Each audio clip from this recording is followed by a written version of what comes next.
Hey guys, this time we're going to do your review of glycolysis that we tried doing the other day with the touchscreen not working very well. So what we'll do is we'll go back through and pretty much recreate the cheat sheet that you did for your notes.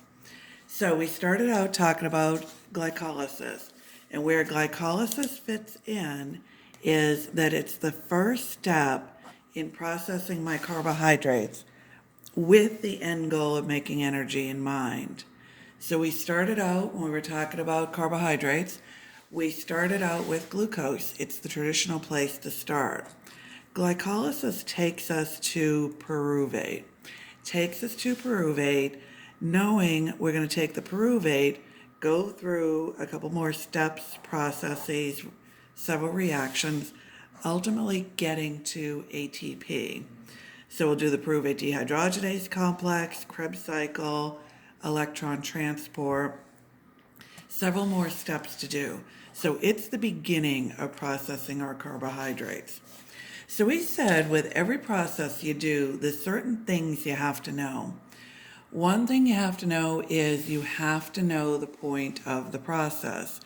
So when you did your cheat sheet, you wrote down the point of the process. The point is starting to process my carbohydrates with the end goal of making energy in mind. Keeping in mind all your what's the points are fats, carbs, proteins, energy, storage, in or out, things like that. So this is carbs. This is about making energy or starting me down the road of making energy. You wrote that on your cheat sheet. I'm not going to. I want to keep this as clean as I can so you can actually see it. So I would have that on my cheat sheet though, because that's what's going to get you through application-based questions.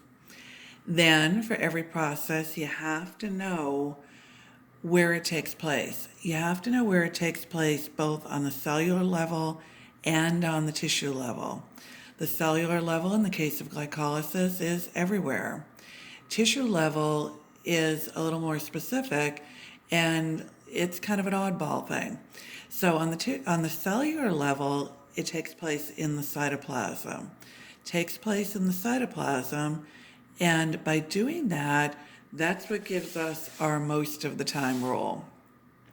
So we talk about this most of the time rule, and what it is that most of the time energy making processes happen in the mitochondria. Most of the time, the cytoplasm is about storage processes. But it's the most of the time rule, not the all of the time rule, because of glycolysis. You have parts, and the most common example you're going to hear about is red blood cells. You have parts that don't have mitochondria, but all the parts of you need a way of making energy. So for parts of you without a mitochondria or without mitochondria, this is it. So you have to know that. You also have to know in every process what makes what. Board questions tend to be nitty-gritty. Multiple choice questions tend to be nitty-gritty because nitty-gritty details are what lend themselves so well to that format of questions. So you absolutely have to know glucose makes glucose 6-phosphate, makes fructose 6, makes fructose 1,6, and so on. So those questions would look like, here's the reactant and the enzyme, what's the product? Here's the enzyme, here's the product, what's the reactant? Reactant and product, what's the enzyme? So be prepared for that.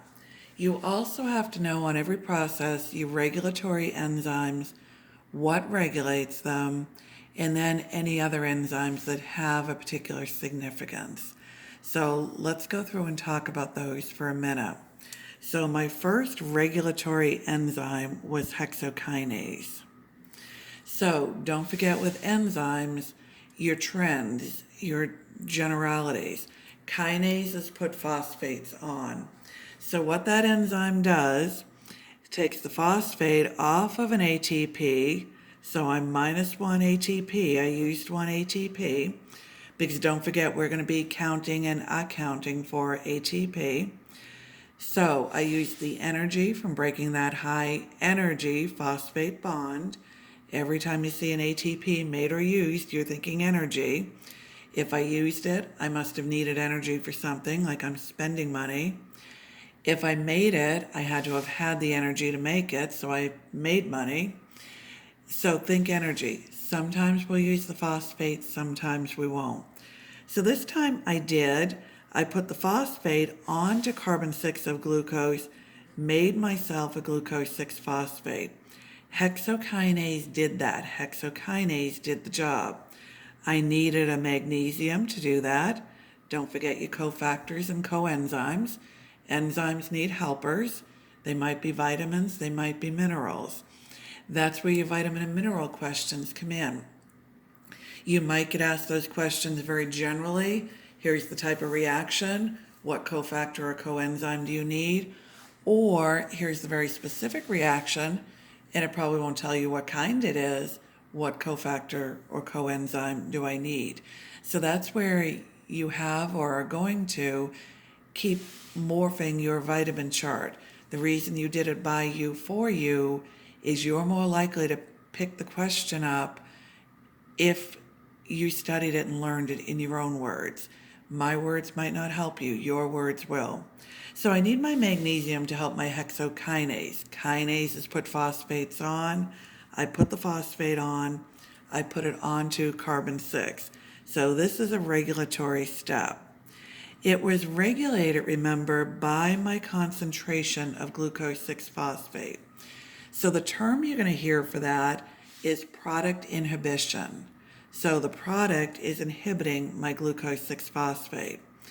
Quarter 1 and 2, who are doing this for the first time, what you don't know is that by glucose 6 phosphate shutting down my hexokinase, that's saying I have enough energy now. Now I can start sending my glucose to glycogen, storing it, saving it for later. Quarter 5, you've done that already. So quarter 5, my glucokinase kicks in. Now I can save my glucose for later. So regulated by product inhibition, regulated by my concentration of glucose 6 phosphate. Let me remind you guys now, especially quarter 2, you haven't had anything happen to you yet, quarter 5 has. Any word that starts with a G, write it out. Quarter 5, you know how many of them you're going to have. Quarter 2, you don't. You're going to have what feels like tons and tons of them. So all these words are going to start with G. The next letter is going to be L. The letter after that will be a Y or a U, and they are going to blend together like crazy on you. So write them out so you're not spending a bunch of time looking at, say, G6P and thinking, what is that? It's a 6, so I know it's 6 carbon what? It just saves you time later. So I've got my glucose 6 phosphate, my regulatory step, regulated by my glucose 6 phosphate concentration, safe enough to abbreviate phosphate with a P. It's the only P we're going to have. And I'm there. I've got my glucose 6 phosphate. Not forgetting that regulatory reactions have to be irreversible. I can't regulate a two-way street. If I'm going to regulate it, I need a one-way street to regulate. It's you in an alley directing traffic. If traffic's coming in that alley both directions, you can't stop it. If it's a one-way alley, you can stand at the end, say you can come in and you can't. So a regulatory step has to be irreversible. Now I have a reversible step. I'm going to take glucose 6 phosphate to fructose 6 phosphate. So think back to my structures, what I'm doing there. I'm kicking one carbon out of the ring. When I make an isomer, don't forget, I don't add anything, I don't take away anything. I keep what I have, the same number of carbons, hydrogens, oxygens, phosphorus, phosphate, whatever. Whatever I have, I keep. I just rearrange it. So my rearrangement is kicking one of the carbons out of the ring. When I kick the carbon out of the ring, glucose becomes fructose. The phosphate stays on carbon 6, so now I get fructose 6 phosphate. Reversible reaction. My enzyme was an isomerase. You're not typically asked, so we didn't worry about remembering that. But again, I can go back and forth. I can go either way with that. Equilibrium is what regulates, determines which way I go in a reversible reaction. That's my delta G equals 0. remembering that if delta G is negative, that's my spontaneous reaction, meaning I have enough energy contained in that reaction for it to go. Spontaneous, don't forget, means nothing in terms of rate of reaction. Spontaneous in everyday language has the implication of fast. Spontaneous in biochemistry tells you nothing about time, speed, velocity, whatever. Just tells you you have the energy to go. The reaction will go on its own. If delta G is positive, don't forget, you positively have to put energy in to make that reaction go. So reversible, of course, is my delta G equals 0. Now I have my fructose 6-phosphate. Really what I'm doing here is I'm getting my molecule more symmetric-ish. Less unsymmetric might be a better way of saying it. The closer to symmetric my molecule is, the better off I am in terms of cleaving it. Because don't forget what the name of the process is that we're doing. We're doing glycolysis. Glycolysis. And I know how corny it is, splitting the sugar and all that, saying that, but it gets really important when you have so many of your GL words all blending together in your head. Because what we're going to do quarter 2 and what we've done quarter 5, after glycolysis, we'll do glycogenesis, glycogenolysis, gluconeogenesis. We're going to have all these genesis ending words, lysis ending words, starting with gl something at the beginning. So glycolysis, I'm splitting the sugar. So my next reaction, and I'm being careful actually, I'm trying not to say third, and I'm absolutely not going to say step 1, step 2, step 3. The reason I'm not is the way we happen to divide it, just happen to, and I did number it in the PowerPoint to keep it straight, the way we happen to do that, we have 10 steps. Another book might number it differently. We have a step that we have 2 parts. They might call that 2 steps. They might divide out, show more intermediates and count them than we do. So the step numbers are very, very arbitrary. When I hear you guys saying that my regulatory steps are 1, 3, and 10, if and only if it's numbered the way we numbered it. All you have to do is change the numbering and you're all messed up. So make sure when you're learning it, you learn my regulatory steps are hexokinase, phosphofructokinase, the pyruvate kinase step. The numbers can get you in trouble. So this step is my next regulatory step. Phosphofructokinase, and again, breaking the word down. Break biochemistry words down. Don't forget that enzyme names are what they do or what they do it to with an A's on the end. So kinases phosphorylate. So I already know I'm going to phosphorylate a molecule. I'm going to phosphorylate an already phosphorylated fructose. I'm going to phosphorylate fructose 6-phosphate. So my phosphofructokinase is going to do the job for me. I'm going to get the phosphate that I'm going to phosphorylate with from another ATP. So I've used another ATP. I'm down to ATP now. I need a magnesium, and this is another regulatory step. So this is a regulatory step. Sorry, my voice is cracking. This is a regulatory step, and this one's regulated by 2 things. One thing that regulates it is energy. So we went through and we talked about all the different ways we can say you have energy or you don't have energy. I have ATP, I have NADH, that means I have energy.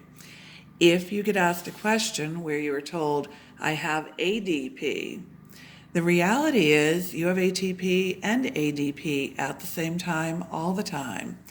But in that question, if you're getting asked in a way that they're saying, I have ADP, don't forget, we're going to make a jump with that and say, you're trying to tell me I don't have enough ATP, as in I need to make ATP.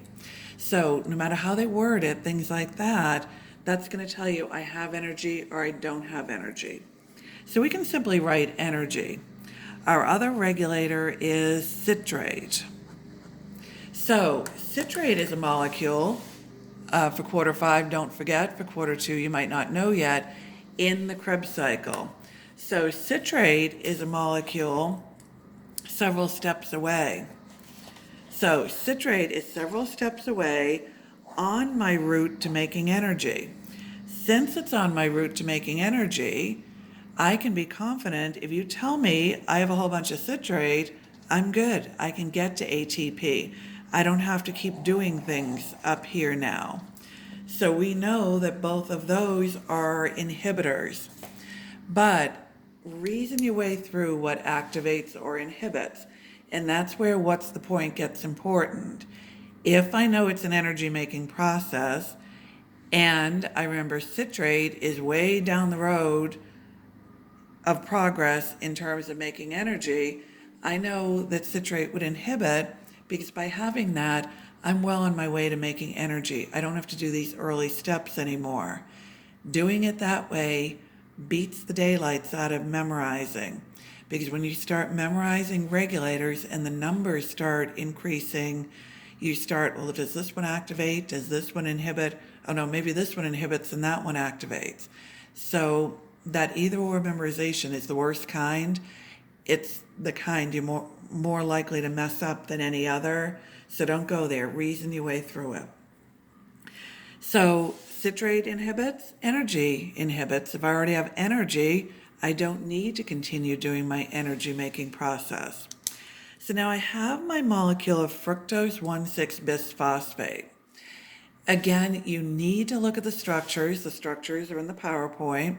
Look at the structures. You need to see these molecules changing, the parts of the molecule moving where they move. Even though no one that I'm aware of is going to ask you the structures, I'm not. You need to see it, to understand it, to own it. So you need to go through that process at least once. So I know the tendency is to memorize the names. Glucose goes to glucose 6 to fructose 6, and there has to be a nice mnemonic for that. And I actually don't know one for it, but I'm sure there's millions. That's the tendency. But go through the structures, look at them, own this. You're putting the time in, do it right, and do it. So I have that fructose 1,6-bisphosphate. So I have a phosphate on actually 2 adjacent carbons, and you'll see that when you go back to the structure. I have a kind of symmetric-ish molecule, as symmetric as I'm getting. But it's not totally symmetric, so I'm going to cleave it now. I'm going to cleave it, and I'm going to get a glyceraldehyde 3-phosphate. There's 3 of my carbons. And I'm going to get a dihydroxyacetone phosphate, DHAP. There's the other 3 of my carbons. So they're not identical because my molecule wasn't 100% symmetric. I really didn't want that DHAP. I'll get happier about that when we make fats, make triglycerides and everything. That will become the backbone of a triglyceride. So quarter 5, you guys have done that. You've seen that. Quarter 2, it's coming attractions. So for now, for the purposes of glycolysis, I don't want that DHAP. So I convert it now into another glyceraldehyde 3-phosphate. So I have 2 identical glyceraldehyde 3-phosphates now. So I just finished my what's called investment phase. So I finished spending ATP. So ATP, we're going to talk about, and we have with quarter 5, ATP questions are really, really common questions to get asked. It's a big budgeting, accounting kind of project. So when you get asked how many ATP, there's 3 pieces of information you need. One is per what. Per what is always going to refer to this split. So per before or after the split. That can change your answer by a factor of 2. Don't forget, the people writing your questions know what mistakes you can make. They're going to try to get one step ahead of you. Think of the mistake you can make. think of the answer you would get if you made it and give that to you. So, have to know per what. Also, ATP questions have a factor: how many did I make? How many did I net? How many did I make overall? How many did it cost me? It costs you money to make money, is the old saying. It costs you ATP to make ATP, you're going to see. So we're going to have to count this cost. So we're going to do that in a few minutes with glycolysis. Then we'll have another part to that, ATP, real ones versus equivalents. No one will ever say real ones, but we'll talk about that with the Krebs cycle. That's where you most commonly see that. So I have to spend money to make money. I spent to ATP here, even though I want to make ATP. So that was my investment phase. Now I'm going to get some ATP back. That will be my payoff phase. So I have these two glyceraldehyde 3-phosphates now. And what you notice on this diagram is from here down, both columns of that diagram are identical. So they're absolutely identical. So your tendency is to think, why am I writing two of them? Why don't I just put twos here? Here's why you're not writing two of them, and don't do it. The reason is you're going to put your board notes away or your biochem notes away quarter two. And even though you have all good intentions to look at them in between, you're not going to look at them again until quarter five. You just don't have time. Quarter five, you know you didn't look at them. You had other stuff. You had neuro, you had radiology, whatever. So you have time to forget things. So those little tiny twos that you could write in there are one of the things you could forget. Add that to people writing questions, assuming you forgot those twos, that you did that double. It's just the perfect storm for you to mess up on questions. So whether if you're using my diagram, we've got it, we have both. If you're using your own, take the time to draw both columns.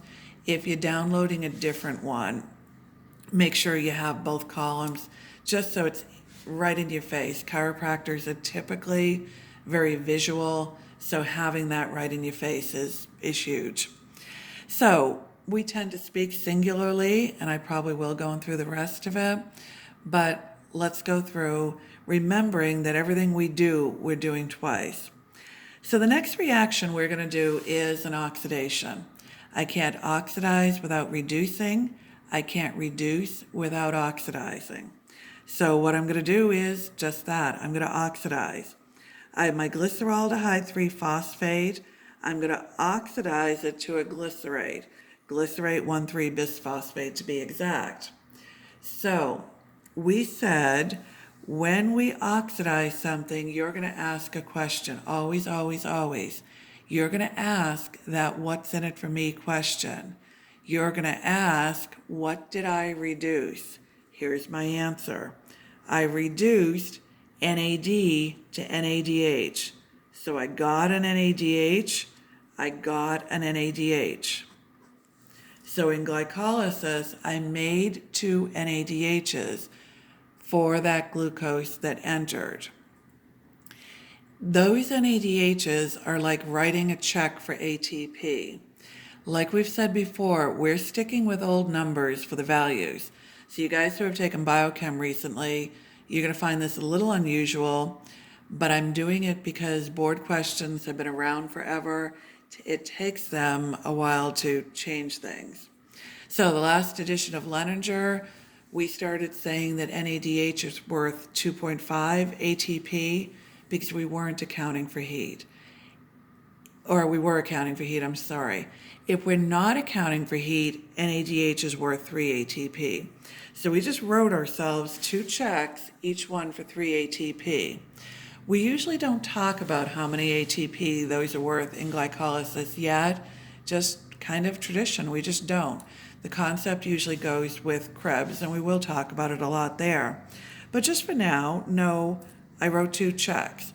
They're checks for ATP, so they're not spendable money. That's like you in your office at the end of a really busy day, you get paid by check, credit card, whatever. You have a pile of checks on your desk. you count it up and you say it's equivalent to this much money, but it's not spendable money. I can't, go to Publix with that pile of checks and pay with somebody else's checks. I have a step in between. I have to go to the bank and cash those checks. I have a step in between.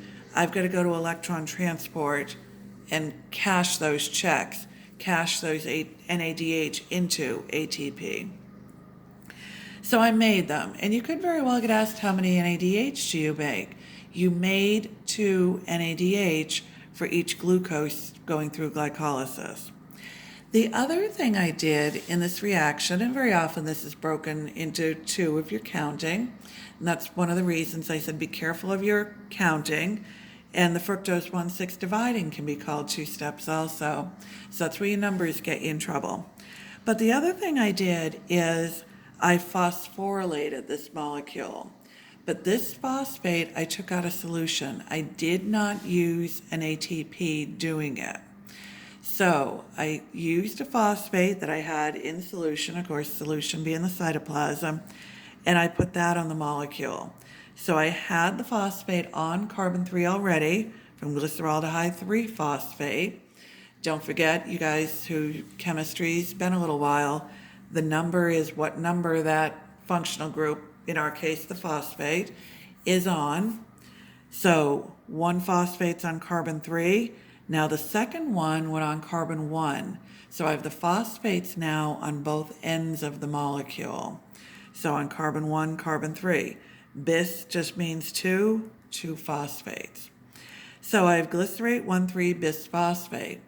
Now I'm going to do a step where I'm going to take that phosphate back off, but I'm going to take it back off and not just leave it there, because I have a whole bunch of energy now contained in this molecule. So think about our ATP like a budgeting project. You want to go have lunch.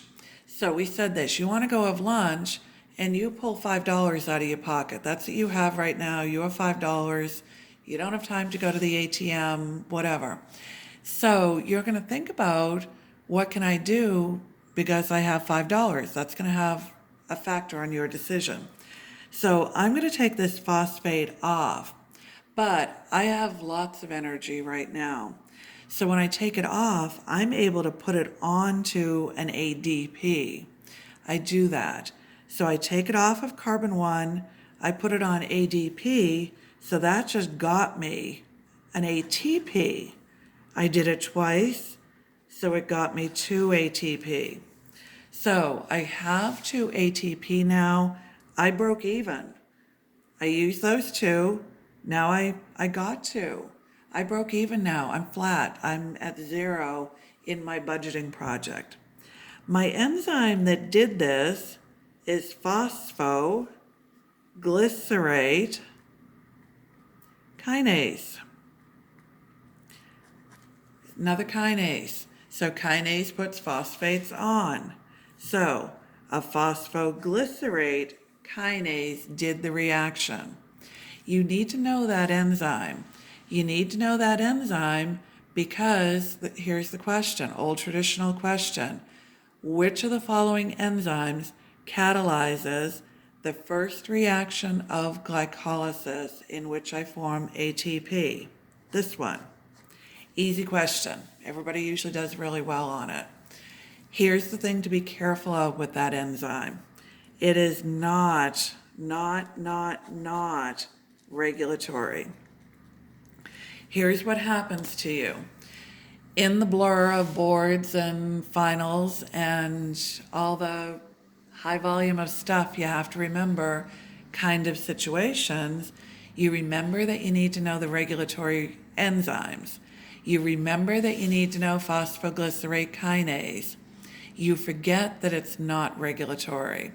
So everybody loves to ask you, all of the following enzymes regulate glycolysis except, everybody loves making that the except, to see if you remember that it's not regulatory.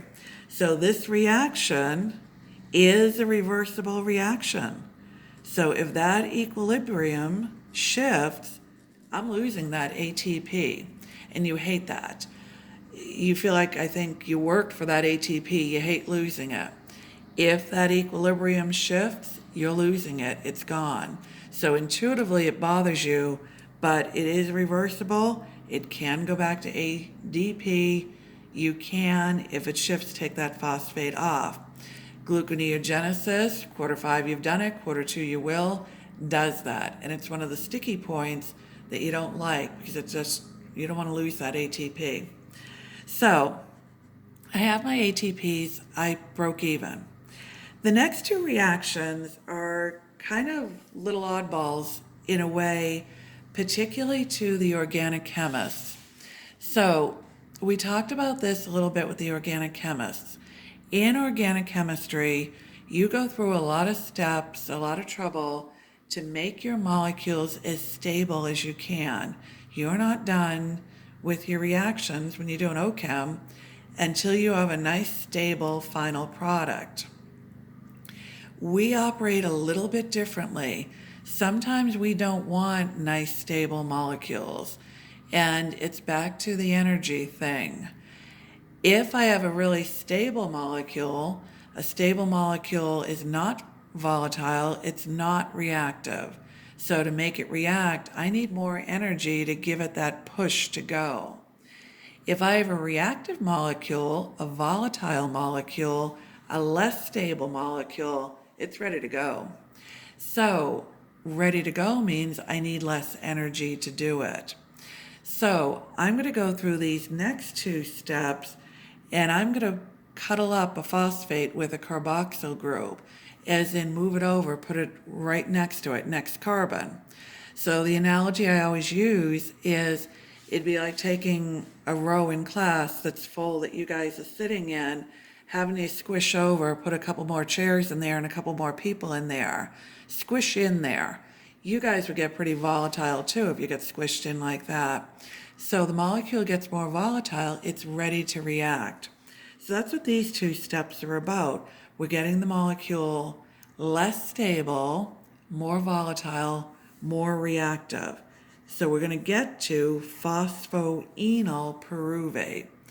We get to phosphoenol pyruvate and it's ready to go. It's ready to react. So it's ready to react, contains enough energy to put a phosphate onto ADP and give me an ATP. So plus 1 ATP for me, plus 1 ATP for me. So I made 2 more ATP, because again, don't forget, every reaction I'm doing double. So did it double? My enzyme is pyruvate kinase, and it is regulatory. So it's regulatory, and it's regulated by two things. It's regulated by two things. It's a little bit different in terms of its regulation. This one has two regulators that have opposite effects. So one regulator is energy. Easy. If I have energy, I don't need to do the process. I can do other things with my molecules, most likely save them for later. If I don't have energy, I better get going and do it. My other regulator is fructose 1,6-bisphosphate. So up here. So the analogy we used with that is that it regulates me this way. We talked in class and we said, let's say we're right at the end of the quarter, you have 17 tests next week, a couple projects, a presentation and all that. And I thought you didn't have enough work to do. So I thought, why don't we assign a nice biochemistry project and have it due next week? So what are you going to do? You kind of looked at me when I used the analogy in class like you were going to slash my brake lines. So besides that, what are you going to do? What you're going to do is you're going to get going on the work you have, clear that out so you can do the work that you know is coming. So that's what pyruvate kinase does. Pyruvate kinase says, okay, well, I have this phosphoenol pyruvate now, but I know I'm going to have a whole bunch more work coming my way. I better get rid of what I have now to make room for the work that's coming my way. So that's what it does. It activates. because it knows more work is coming its way.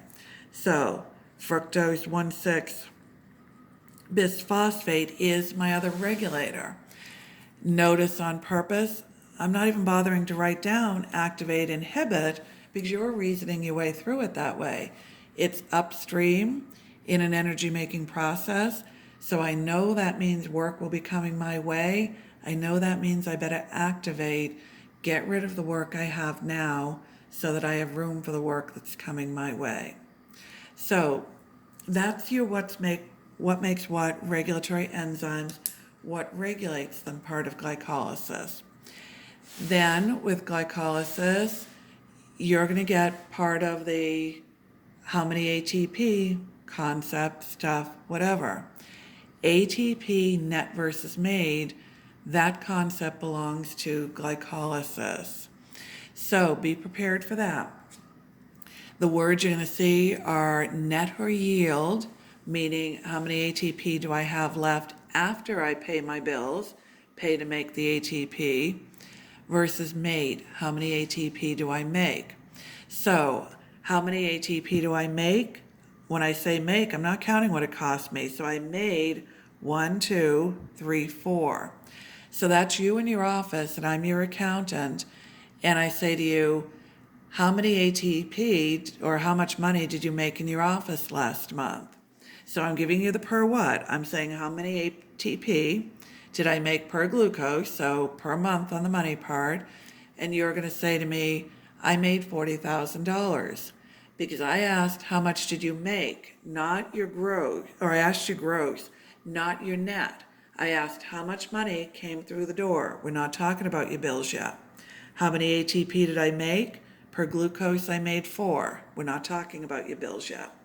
So now I'm still your accountant, and I say, okay, well, how much money did you have left after you paid your salaries, your light bill, your, table you bought, whatever? And you're going to say, well, it cost me $30,000 to run my office because I bought a new table. So I had $10,000 left. So my net or my yield in my money office, it's my profit. With my ATP, my net or my yield is 2 ATP. So I made 4, cost me 2, so that left me 2. My net or my yield then is 2 ATP. So you guys are really good with those questions when it's per glucose. Be careful though, where I see the stats drop is this. You guys tend to marry the number 4 to the word made in your head. Good. You marry the number 2 to the words net or yield in your head. Good. But here's the question that messes you up. How many ATP do I net per 2 glucose going through glycolysis? You absolutely hate it, because the answer to how many ATP do I net per 2 glucose is 2 times 2. It's 4. You don't want 4 and net together. You'd be happier if I asked you how many ATP do you net per 10 glucose or something. So be a little careful with that. And even if you have to write 2 times 2 to make it sit right, do that. But be a little careful with questions like that. The stats tend to drop on that question when I do it because you just, I guess, don't like it. So that's our glycolysis. So something with glycolysis. Glycolysis really and truly is an anaerobic process. So what do I mean by that? What I mean is to get from glucose to pyruvate. To get from my glucose to pyruvate, I don't need oxygen. When I get to pyruvate, though, if I want to continue and make energy, now I do need oxygen. So pyruvate has to look around and say, do I have sufficient oxygen? We tend to say, do I have oxygen or not? Properly, correctly, we should be saying, do I have sufficient? If I have sufficient, I'll continue down and make energy. Sometimes that question will be worded in what I think is kind of a backhanded way. It'll say aerobic glycolysis. I think it's a little deceiving because glycolysis really and truly is anaerobic. There is only one kind of glycolysis, that ticket from glucose to pyruvate that we talked about, that is anaerobic. So if you see anything about aerobic glycolysis, it's kind of a backhanded way of saying pyruvate has enough energy to continue. And we'll do that. If you see anaerobic glycolysis, that sounds very redundant, but what that is a backhanded way of saying pyruvate doesn't have enough oxygen. So if pyruvate doesn't have enough oxygen, it can't continue. We're going to do a do-over loop. That do-over loop called the Cori cycle. So let's talk about it.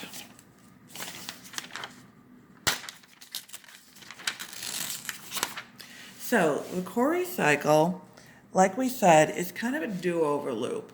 So most often you're going to see the Cori cycle discussed in the context of an exercising skeletal muscle. Happens other places, but exercising skeletal muscle is the most common example that you'll hear discussed, seeing questions, things like that. So I'm in the muscle. So in the muscle, my exercising skeletal muscle, what do I want to do? I'm exercising, so I want that muscle to contract, relax, and so on. So I need energy, I need ATP to do that. So I ate my glucose. I took my glucose, I did glycolysis, and I went to pyruvate with it. So I went to pyruvate, and my intention is I went to pyruvate, and I want to keep going through my energy-making processes, make some ATP, so that I can use that ATP now to keep the muscle relaxing, contracting. So when I'm exercising, my respiration rate increases because I need more oxygen to do more of these steps, do these processes more. Pyruvate needs the oxygen to continue and do the subsequent processes. But let's say I'm running so hard, so fast, that I can't get enough oxygen in. So I get my glucose to pyruvate. No problem doing that because I don't need oxygen to do that. But my pyruvate looks around and says, I don't have enough oxygen to continue. So it's going to go to lactate. It's going to go to lactate. And lactate dehydrogenase is the enzyme that does that. So I'm going to make lactate in the muscle. Lactate dehydrogenase is going to do that. Then I'm going to take that lactate and I'm going to send it to the liver. So I'm going to send my lactate now to the liver. So I'll send my lactate to the liver. Don't forget what we said about the liver. The liver is like everybody's mama. The liver takes care of everybody. The liver cleans up after everybody. I don't really want this lactate floating around in my muscle, so I send it to get cleaned up. So I send it back to the liver. The liver converts it back to pyruvate. Lactate dehydrogenase is the enzyme that does that. So hang on here. How does lactate dehydrogenase know which way to go? That looks like a reversible reaction. It is. But again, don't forget what regulates reversible reactions. Reversible reactions are regulated by equilibrium. Here, I made a whole bunch of pyruvate. That shifted my equilibrium to lactate. Remember, A goes to B goes to A. Add more A, makes more B. Take away A, B replaces it. Same idea. So a bunch of pyruvate makes me shift the equilibrium, rebalance, Le Chatelier and everything, rebalance, making me make lactate. Then I dump a bunch of lactate into the liver, get my equilibrium out of balance. Now I'm going to shift the equilibrium towards pyruvate, rebalance again, exactly the same thing. So that enzyme, and I would know that enzyme converts lactate to pyruvate or pyruvate to lactate. Just gets me back in equilibrium, gets me back in balance. Which way does it go where? Makes me lactate in the muscle, makes me pyruvate in the liver. So I take that pyruvate then, I go through a process called gluconeogenesis. Quarter 5, you've done it. Quarter 2, you will.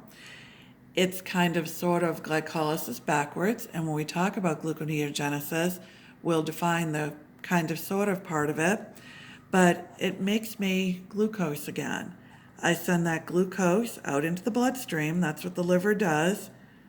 Liver takes care of the bloodstream, and that's how it takes care of everybody. So I send that out into the bloodstream, goes everywhere it's needed, including back to the muscle. Try it again.